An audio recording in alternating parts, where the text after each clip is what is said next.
Energy education YouTube চ্যানেলে সবাইকে স্বাগত। আজ আমরা এই ভিডিওতে নিয়ে এসেছি দশম শ্রেণীর বাংলা বিষয়ের অত্যন্ত গুরুত্বপূর্ণ একটি কবিতা, আফ্রিকা কবিতার ব্যাখ্যা ও বিশ্লেষণ।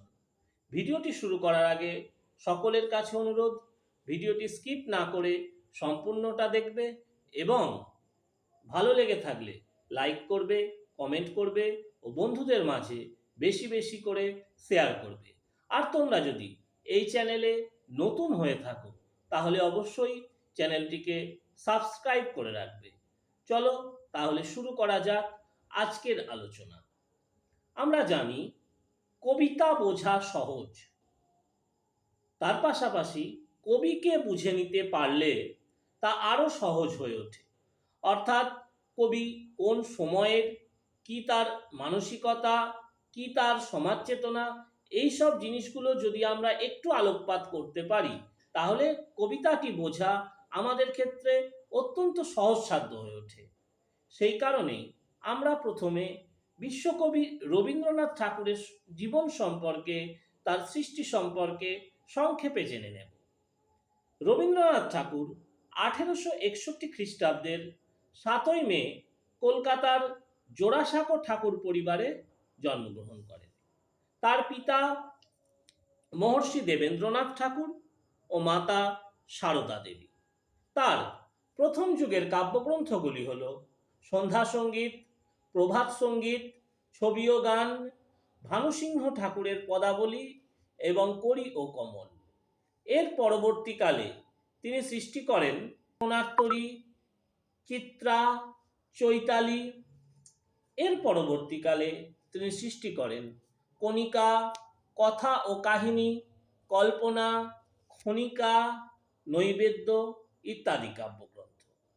গীতাঞ্জলি, গীতিমাল্য ও গীতালি তার গীতাঞ্জলি পর্বের 3খানি কাব্যগ্রন্থ। এছাড়াও বলাকা, পূরবী, মহুয়া, পুনশ্চ, শেষ সপ্তক, প্রান্তিক, নবজাতক, সানাই, রোগশয্যায়, আরোগ্য ইত্যাদি রবীন্দ্রনাথ ঠাকুরের উল্লেখযোগ্য কাব্যগ্রন্থ। বিশ্বকবি রবীন্দ্রনাথ ঠাকুর 1913 খ্রিস্টাব্দে সং অফারিংস গ্রন্থখানির জন্য নোবেল পুরস্কার লাভ করেন। 1941 খ্রিস্টাব্দের 7ই আগস্ট কলকাতায় তার জীবনাবসান হয়। আমরা জানি রবীন্দ্রনাথ ঠাকুরের কবিতার আবেদন, কবিতার অনুভূতি অতল স্পর্শী। তবু আমরা সংক্ষেপে আমাদের এই ভিডিওতে আফ্রিকা কবিতার সমগ্র ব্যাখ্যা বিশ্লেষণ তুলে ধরার চেষ্টা করব। চলো এই আফ্রিকা কবিতার উৎসমুখ আমরা খুঁজে নিই। আফ্রিকা কবিতাটি প্রথম প্রকাশিত হয় 1343 এর চৈত্র সংখ্যায় প্রবাসী পত্রিকায়। এর পরবর্তীকালে পত্রপুট কাব্যের 2য় সংস্করণে 16 সংখ্যক কবিতা হিসাবে কবিতাটি স্থান পেয়েছে। শেষ পর্যন্ত সঞ্চয়িতা কাব্যগ্রন্থেও রবীন্দ্রনাথ এই কবিতাটিকে স্থান দিয়েছেন। 1935 খ্রিস্টাব্দে ইতালির সাম্রাজ্যবাদী শাসক মুসোলিনি ইথিওপিয়া আক্রমণ করেন। এই ঘটনার প্রতিবাদ আফ্রিকা কবিতাটি রচনা করেন। ইংরাজি স্পেকটেটর সাময়িক পত্রেও এই কবিতাটি প্রকাশিত হয়েছিল। এই কবিতার প্রথম স্তবকে রয়েছে আফ্রিকার উৎপত্তির ইতিহাস।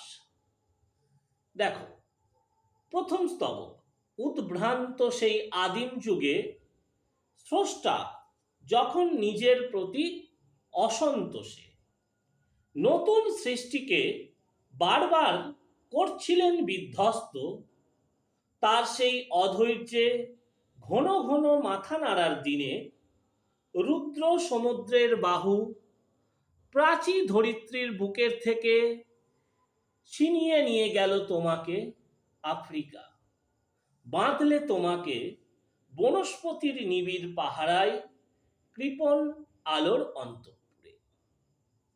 তাহলে দেখো, প্রথম লাইনে বলছে উদ্ভ্রান্ত সেই আদিম যুগে, অর্থাৎ আমাদের পৃথিবী যখন সৃষ্টি হচ্ছে তখন স্রষ্টার সৃষ্টি তার নিজের মনের মতো না হলে তিনি সৃষ্টিকে ধ্বংস করেন, আবার তাকে গড়ে তোলেন।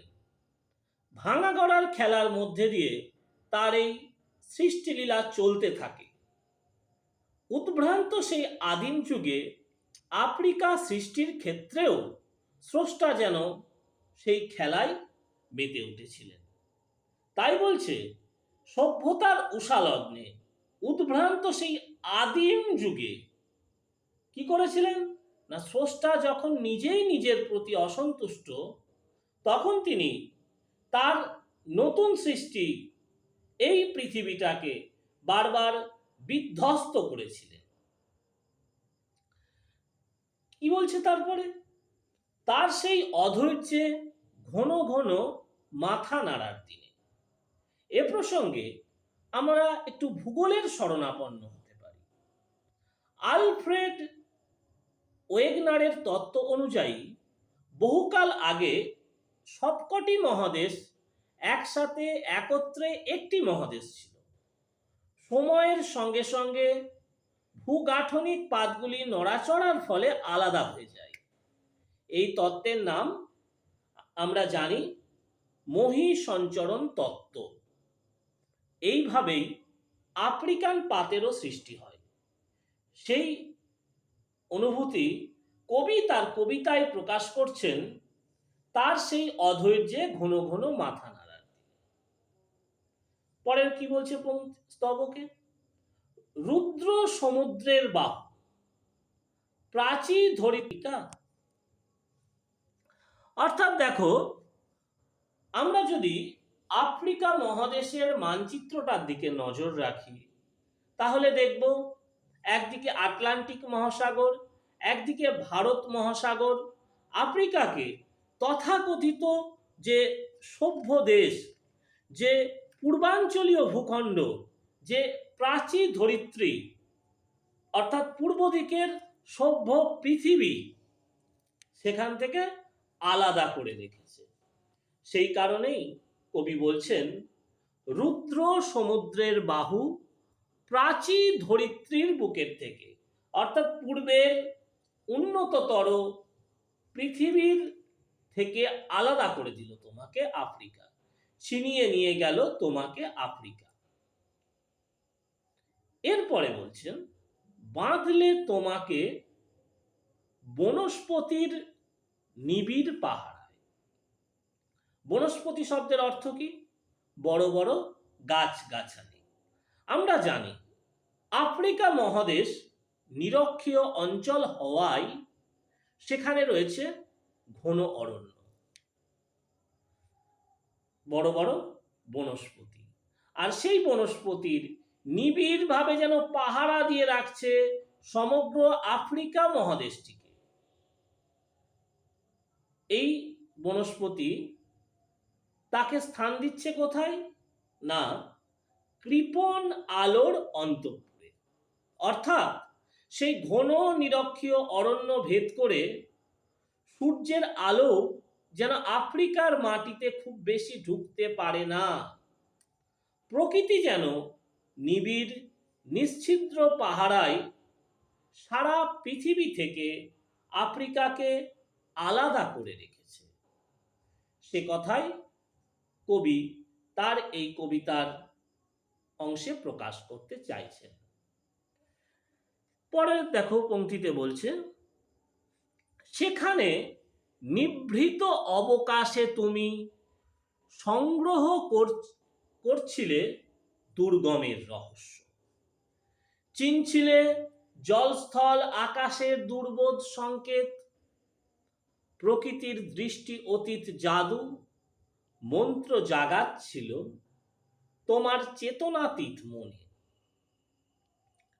বিদ্রুপ করছিলে ভীষণকে বিরূপের ছদ্মবেশে, শঙ্কাকে চাচ্ছিলে হার মানাতে, আপনাকে উগ্র করে বিভীষিকার প্রচণ্ড মহিমায় তাণ্ডবের দুন্দুভিনী নাদে। তাহলে দেখো, এই প্রাচীন ধরিত্রীর বুক থেকে রুদ্র সমুদ্রের বাহু যখন আফ্রিকাকে আলাদা করলো, যখন পৃথিবীর উন্নততর সভ্যতার মানুষগুলো আফ্রিকার সঙ্গে কোনো সম্পর্ক, আত্মীয়তার সম্পর্ক গড়ে তুলল না, সেই সময় আফ্রিকা কি করেছে না, কবি বলছেন সেই নিভৃত অবকাশে অর্থাৎ অখণ্ড অবসরে তুমি অর্থাৎ আফ্রিকা কি করছিল না, সংগ্রহ করছিল দুর্গমের রহস্য। অর্থাৎ আফ্রিকা মহাদেশ আমরা আগেই বললাম নিরক্ষীয় অরণ্য, তার পাশাপাশি সাহারা, কালাহারির মতো মরু অঞ্চল। এই দুর্গমতাকে কি করে সুগমতায় পরিণত করা যায়, সেই রহস্য আফ্রিকা নিজের অবসরে খুঁজে বেড়াচ্ছিল, সংগ্রহ করছিল। সেই কথাই বলছেন, চিনছিলে জল, স্থল, আকাশের দুর্বোধ সংকেত। অর্থাৎ সভ্যতা সৃষ্টির কুশালগ্নে এই যে বিভিন্ন প্রাকৃতিক বিপর্যয়, বিভিন্ন প্রাকৃতিক ঘটনা, সেখান থেকে সংকেত সংগ্রহ করছিল। সেই সংকেত একদিকে জল থেকে, একদিকে স্থল থেকে, একদিকে আবার আকাশ থেকে। পরের লাইনে কবি বলছেন, প্রকৃতির দৃষ্টি অতীত জাদু মন্ত্র জাগাচ্ছিল তোমার চেতনাতীত মনে। অর্থাৎ এক দুর্গম রহস্যময় স্থানে আফ্রিকার জন্ম হয়েছিল। অরণ্যে ঘেরা এই আফ্রিকার চারপাশের প্রকৃতি ছিল অত্যন্ত দুর্বোধ্য। প্রকৃতির এই দুর্বোধ্য মায়াবী রহস্য আফ্রিকার চেতনাতীত মনে তার জীবনধারা গড়ে তোলার মন্ত্র জুগিয়েছিল। এই কথাই কবি বলতে চাইছেন। সে সময় আফ্রিকা বিদ্রুপ করেছিল কাকে না, ভীষণকে, কঠিনকে, দুর্গমকে। কেমন ভাবে না, বিরূপের ছদ্মবেশে। অর্থাৎ সে যেন বিরূপ হয়ে রয়েছে, সে কথা কবি আলোচ্য অংশে বলতে চাইছেন। বিদ্রুপ অর্থাৎ ব্যঙ্গ, ঠাট্টা, শ্লেষ মিশ্রিত উপহাস। আর বিরূপ শব্দের অর্থ অসন্তুষ্ট, প্রতিকূল। পরে দেখো কবি বলছেন, শঙ্কাকে চাচ্ছিলে হার মানাতে। শঙ্কা অর্থাৎ ভয়, সেই ভয়কে জয় করার চেষ্টা করছিল আফ্রিকা। কিভাবে না, আপনাকে উগ্র করে অর্থাৎ নিজেকে উগ্র করে তুলে বিভীষিকার প্রচণ্ড মহিমায় তাণ্ডবের দুন্দুভিনী নাদে। কবি বলছেন, সৃষ্টির প্রথম পর্বে আফ্রিকা বাইরের পৃথিবীর কাছে নিজেকে পরিচিত করেছিল তার ভয়ঙ্কর রূপের মধ্যে দিয়ে। আফ্রিকার এই প্রাকৃতিক প্রতিকূলতাই একসময় তাকে বহিঃশত্রুর হাত থেকে রক্ষা করেছিল। প্রতিকূলতার এই ছদ্মবেশে আফ্রিকা যেন প্রকৃতির ভয়ঙ্কর রূপকেই বিদ্রুপ করছিল, সে কথা তিনি এখানে বলতে চাইছেন। অর্থাৎ ভয়ঙ্কর আফ্রিকা চেয়েছিল নিজেকে জয় করতে, অস্তিত্বকে রক্ষা করতে। এবার দেখো পরবর্তী স্তবকে বলছে, হাই ছায়াবৃতা, কালো ঘোমটার নিচে অপরিচিত ছিল তোমার মানব রূপ উপেক্ষার আবিল দৃষ্টিতে। এখানে আবিল শব্দটির খুবই গুরুত্বপূর্ণ। আবিল শব্দের অর্থ হচ্ছে কলঙ্কিত বা কলুষিত। আলোচ্য অংশে কবি আফ্রিকা মহাদেশকে ছায়াবৃতা বলে গণ্য করলেন। কারণ আমরা আগেই আলোচনা করেছি, আফ্রিকা মহাদেশের এক বিস্তীর্ণ অংশে ক্রান্তীয় বৃষ্টি অরণ্যে ঘেরা। সূর্যের আলো সেখানে প্রবেশ করতে সঠিকভাবে পারে না, বাধা পায়। অর্থাৎ প্রকৃতি যেন নিজের মতো করে তাকে অন্ধকার মহাদেশ হিসাবে গড়ে তুলেছে। সূর্যের আলো প্রবেশ করতে পারে না বলেই আফ্রিকাকে ছায়াবৃতা বলা হয়েছে। এই ছায়াবৃতা আফ্রিকা কালো ঘোমটার নিচে, অর্থাৎ নিরক্ষীয় ক্রান্তীয় অরণ্য, সেখানে বড় বড় গাছগাছালি বনস্পতি, সেই বনস্পতি ভেদ করে সূর্যের আলো প্রবেশ করতে পারছে না। সেই পরিস্থিতিতে কবি বলছেন কালো ঘোমটার নিচে, অর্থাৎ আফ্রিকা যেন এই বনস্পতির ঘোমটা দ্বারা নিজেকে আবৃত করে রেখেছিল, আর সেই ঘোমটার নিচে এর মানব রূপগুলো অপরিচিত ছিল। আর সারা পৃথিবী একে উপেক্ষা করেছে, একে অন্ধকারাচ্ছন্ন ভেবে আলাদা করে রেখেছে। আমরা জানি হেনরি স্ট্যানলিন এই আফ্রিকাকে অন্ধকারাচ্ছন্ন মহাদেশ বলেছিলেন। অর্থাৎ দেখো, এই গাছগাছালি বনস্পতি দিয়ে ঘেরা কালো ঘোমটার নিচে থাকা আফ্রিকার মানবরূপকে সারা পৃথিবীর সভ্য জাতিগুলো তারা উপেক্ষা করে গেছে। এরপরে আফ্রিকায় নেমে এসেছে সাম্রাজ্যবাদীদের আগ্রাসন। সে প্রসঙ্গে কবি বলছেন, এলো ওরা লোহার হাতকড়ি নিয়ে। অর্থাৎ সাম্রাজ্যবাদীদের দল আগ্রাসী মন নিয়ে আফ্রিকার মানুষদেরকে দাসে পরিণত করার জন্য চলে এসেছে।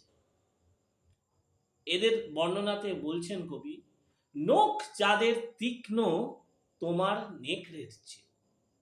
অর্থাৎ এই যে সাম্রাজ্যবাদী মানুষজন, এদের যে এতটাই লোভ, এতটাই এদের মানবিক হিংস্রতা, সেই হিংস্রতা যেন নেকড়ের হিংস্রতাকেও হার মানায়। এদের নখগুলো যেন নেকড়ের নখের চেয়েও তীক্ষ্ণ, ধারালো। এলো মানুষ ধরার দল। অর্থাৎ আফ্রিকার গরিব মানুষকে, আফ্রিকার সাধারণ মানুষকে দাস হিসাবে ব্যবহার করার জন্য পৃথিবীর সভ্য জাতিগুলো আফ্রিকায় উপনিবেশ বিস্তারে আগ্রহী হয়েছে। এই সাম্রাজ্যবাদী মানুষগুলো গর্বে যারা অন্ধ তোমার সূর্যহারা অরণ্যের চেয়ে।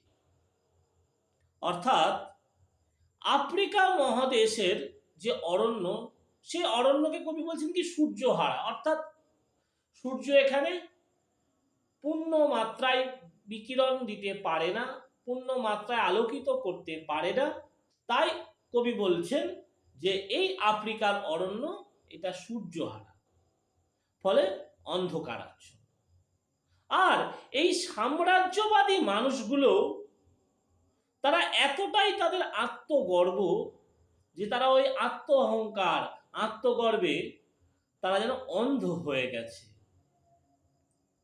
কবি বলছেন, সভ্যের বর্বর লোভ নগ্ন করল আপন নির্লজ্জ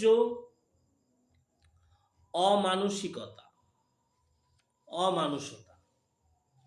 অর্থাৎ বলছেন এই জাতিগুলো যারা সাম্রাজ্যবাদী শক্তি, তারা তথাকথিতভাবে সভ্য, অথচ তারা বর্বর। কবি বলছেন তাদের যে লোভ, সেই লোভটা কি করছে, নগ্ন করে ফেলছে আপন নির্লজ্জ অমানুষতাকে। অর্থাৎ তাদের যে লোভটা, সেটা এমনভাবে প্রকাশ পাচ্ছে যে তারা যেন নিজেদেরকে সভ্য জাতি হয়েও অসভ্যভাবে প্রকাশিত করে ফেলছে, তাই কবি বললেন যে সভ্যের বর্বর লোভ নগ্ন করল আপন নিলজ্জ অমানুষ্যতা, অর্থাৎ কাপুরুষতার প্রতীক হিসাবে তারা দেখা দিচ্ছে। পরবর্তী চরণে বলছেন কবি, তোমার ভাষাহীন ক্রন্দনে বাষ্পাকুল অরণ্য পথে পঙ্কিল হলো ধূলি তোমার রক্তে অশ্রুতে মিশে। অর্থাৎ দেখো, এই যে আফ্রিকা মহাদেশ, তাদের নিজস্ব একটা সভ্যতা রয়েছে, তাদের নিজস্ব একটা সংস্কৃতি রয়েছে, তাদের নিজস্ব একটা জীবন চর্চা রয়েছে। অথচ এই যে সাম্রাজ্যবাদী মানুষজন এসছে, তাদের অমানুষতাকে একদম বর্বরভাবে অসভ্যের মতো প্রকাশ করেছে, ফলে আফ্রিকা ব্যথিত। কিন্তু আফ্রিকার এই ব্যথা, আফ্রিকার এই বেদনা প্রকাশের ভাষা নেই, তাদের ক্রন্দন যেন ভাষাহীন। তাই কবি বললেন, তোমার ভাষাহীন ক্রন্দনে বাষ্পাকুল অরণ্য পথে পঙ্কিল হলো ধূলি, অর্থাৎ ধুলো যেন পঙ্কিলতায় ভরে যাচ্ছে, তোমার রক্তে অশ্রুতে মিশে। এক প্রসঙ্গে বলা যায়, শোষণ, অত্যাচার আর অবহেলা হয়ে উঠেছে আফ্রিকাবাসীদের ভাগ্যলিপি। কবি মনে করেছেন, অত্যাচারিত আফ্রিকাবাসীর রক্ত আর তাদের চোখের জল সেখানকার মাটিকে যেন পঙ্কিল করে তুলেছে। পরবর্তী চরণে বলছেন কবি, দস্যু পায়ের কাঁটা মারা জুতোর তলায় বিভৎস কাদার পিণ্ড। অর্থাৎ ওই যে সাম্রাজ্যবাদী শক্তিগুলো, ওই যে মানুষ ধরার দলগুলো যারা এসেছে আফ্রিকার বুকে, তাদের দস্যু তারা, আর তাদের পায়ের তলায় যে জুতো, সেখানে যেন কাটা কাটা, সেখানে রয়েছে বিভৎস কাদার পিণ্ড, যে কাদা তৈরি হয়েছে আফ্রিকাবাসীদের রক্ত আর তাদের চোখের জলে।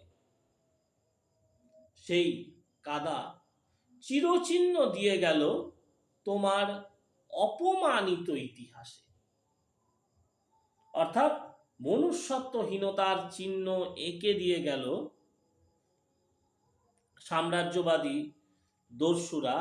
তাদের সেই কাঁটা মারা জুতোর নিচে সেই বিভৎস কাদার পিণ্ড চিরচিহ্ন রূপে কালো একটা ছাপ ফেলে রাখলো আফ্রিকার অপমানিত ইতিহাসে। এরপরে কবি সভ্য পৃথিবীর কথা বলছেন পরবর্তী স্তবকে। তিনি বলছেন, সমুদ্র পারে সেই মুহূর্তে তাদের পাড়ায় পাড়ায় মন্দিরে বাজছিল পূজার ঘণ্টা। অর্থাৎ একদিকে সাম্রাজ্যবাদী শক্তি, মানুষ ধরার দল, তারা এসে আফ্রিকাকে বিধ্বস্ত করছে, আফ্রিকাকে অপমানিত করছে, অথচ সমুদ্র পাড়ে ইউরোপীয়দের নিজেদের পাড়ায় পাড়ায় যেন দয়াময় দয়াময় দেবতার নামে মন্দিরে পুজোর ঘণ্টার ধ্বনি বাজছে, পুজোর কাঁসর বাজছে, পুজোর শঙ্খধ্বনি হচ্ছে। সেই সময় সেই ইউরোপীয় অঞ্চলগুলোতে শিশুরা খেলছিল মায়ের কোলে, আর কবির সঙ্গীতে বেজে উঠেছিল সুন্দরের আরাধনা। আফ্রিকানদের এই সভ্য পৃথিবী একদিকে ধ্বংস করে দিচ্ছে, তাদের অপমানিত ইতিহাসে চিরচিহ্ন এঁকে দিচ্ছে, আর তখনই ইউরোপীয় অঞ্চলগুলোর শিশুরা মায়ের কোলে খেলছিল। সে সময় কবির সঙ্গীত সেখানে যেন সুন্দরের আরাধনা, সুন্দরের মূর্ছনা তুলছিল, অর্থাৎ জীবন সেখানে শান্ত সুন্দর রূপে বিরাজ করছিল। এরপর কবি বলছেন, আজ যখন পশ্চিম দিগন্তে প্রদোষকাল, ঝঞ্ঝা বাতাসে রুদ্ধশ্বাস, যখন গুপ্ত গহ্বর থেকে পশুরা বেরিয়ে এলো, অশুভ ধ্বনিতে ঘোষণা করলো দিনের অন্তিম কাল, এসো যুগান্তের কবি। এখানে কবি যুগান্তের কবিকে আহ্বান জানাচ্ছেন। তাহলে দেখো, আজ যখন পশ্চিম দিগন্তে প্রদোষকাল মানে সন্ধ্যাবেলা, কোথায়? আফ্রিকায়। কারণ আফ্রিকা আজ সাম্রাজ্যবাদী ইউরোপীয় শক্তিগুলোর দ্বারা অত্যাচারিত, নিষ্পেষিত, শোষিত। সেই ঝঞ্ঝা বাতাসে যেন রুদ্ধশ্বাস, সেখানে শ্বাস নেওয়া কষ্টকর। কারণ এই সাম্রাজ্যবাদী শক্তির অত্যাচারে, শোষণে আফ্রিকার মানুষগুলোর জীবন যেন হাঁপিয়ে উঠছে। তারা আজ সুস্থ সাবলীল যে জীবন চর্চা, যে অরণ্যকে কেন্দ্র করে মরুভূমির আশেপাশে যে একটা নিজস্ব জীবন চর্চার ইতিহাস আফ্রিকা তৈরি করেছিল, সেই ইতিহাস যেন অপমানিত হয়ে গেছে। সেই ইতিহাসের বাতাসে যেন রুদ্ধশ্বাস, আর গুপ্ত গহ্বর থেকে পশুরা বেরিয়ে এলো। অর্থাৎ পৃথিবীর সভ্য মানুষগুলোর মধ্যে থেকেও যেন একটা পাশবিক বৃত্তি, পাশবিক মনোভাব এসে হাজির হলো, আর অশুভ ধ্বনিতে ঘোষণা করলো দিনের অন্তিম কাল। অর্থাৎ অশুভ ধ্বনির দ্বারা বোঝা যাচ্ছে যে দিন শেষ হয়ে গেছে। সেই সময় কবি বলছেন, এসো যুগান্তের কবি, শেষ রশ্মিপাতে দাঁড়াও ওই মানহারা মানবীর দ্বারে।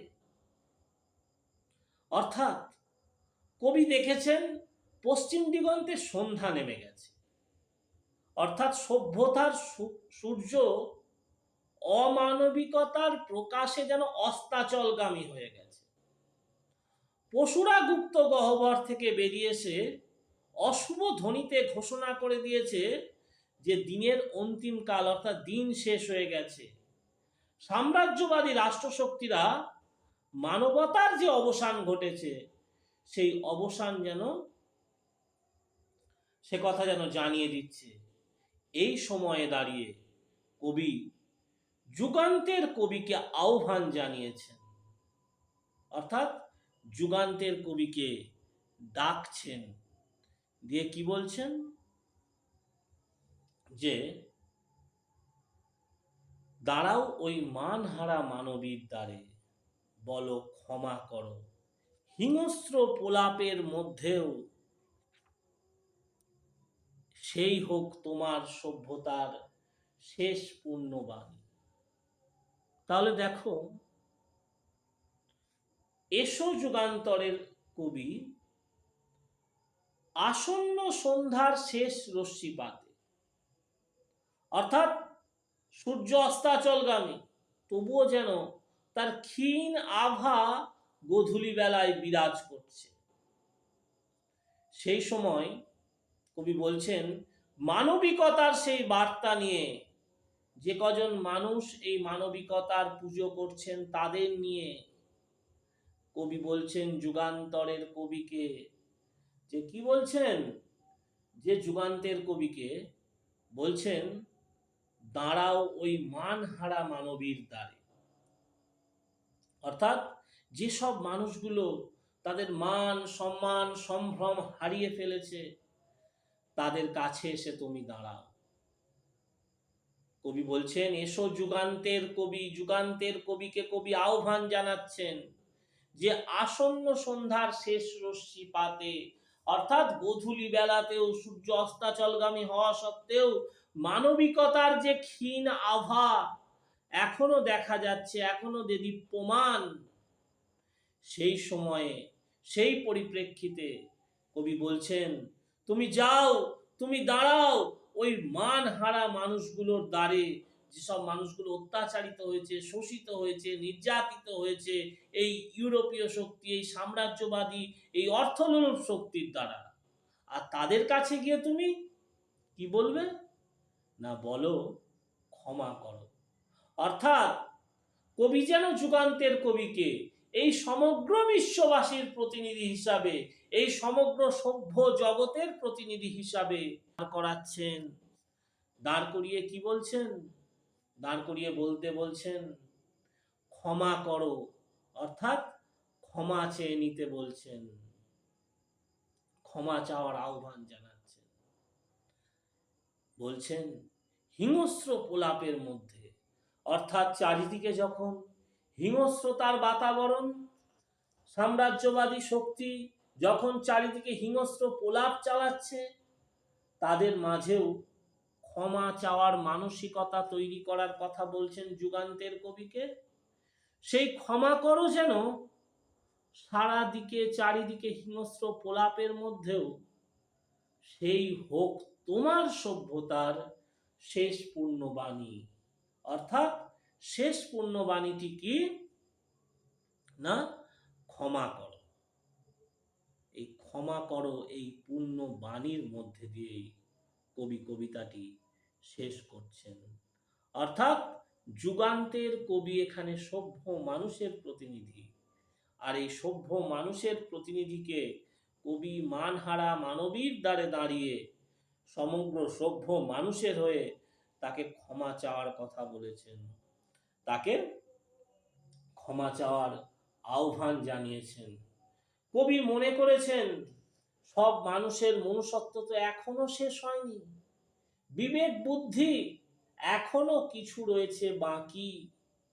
এই ক্ষমা করো এই শব্দের মধ্যে দিয়ে যেন নতুন সভ্যতার সূচনা হবে। ক্ষমার মধ্যেই যেন রয়েছে চরম প্রশান্তি। এভাবেই কবি এই কবিতাটি শেষ করেছেন। আজকের আমাদের আলোচনা এই পর্যন্তই।